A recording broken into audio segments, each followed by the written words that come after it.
So first group వచ్చేసి 30 students ఉన్నారు, వాళ్ళ యావరేజ్ స్కోర్ వచ్చేసి 70 అనమాట. సెకండ్ గ్రూప్ ఉంది, సెకండ్ గ్రూప్లో వచ్చేసి 20 స్టూడెంట్స్ ఉన్నారు, వాళ్ళ యావరేజ్ మార్క్స్ 80.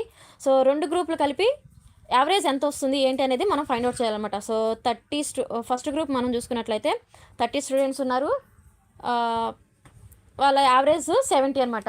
సో ఇది అండ్ అలాగే సెకండ్ గ్రూప్ ఉన్నటువంటి 20 స్టూడెంట్స్ యావరేజ్ మార్క్స్, ఈ రెండింటిని మల్టిప్లికేషన్ చేసుకొని యాడ్ చేసుకోవాలన్నమాట.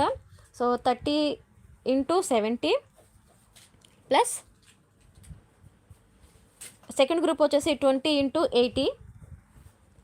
సో మొత్తం టోటల్ స్టూడెంట్స్ ఎంతమంది ఉన్నారు? ఇక్కడ 20 ఉన్నారు, ఇక్కడ 30, ఇక్కడ 20, మొత్తం డివైడెడ్ బై 50 చూసుకున్నట్లయితే 30 × 70 అంటే 2100 అండ్ అలాగే 1600 బై 50 టోటల్ చేసుకున్నట్లయితే కనుక 3700 డివైడెడ్ బై 50 క్యాలిక్యులేషన్ చేసుకున్నట్లయితే కనుక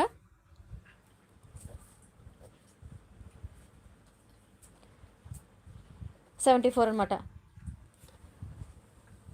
5 7s are 35, రిమైనింగ్ 20 ఉంటుంది. 5 2s are 5 4s are 20. So 74 answer వచ్చేసి 74 అండి.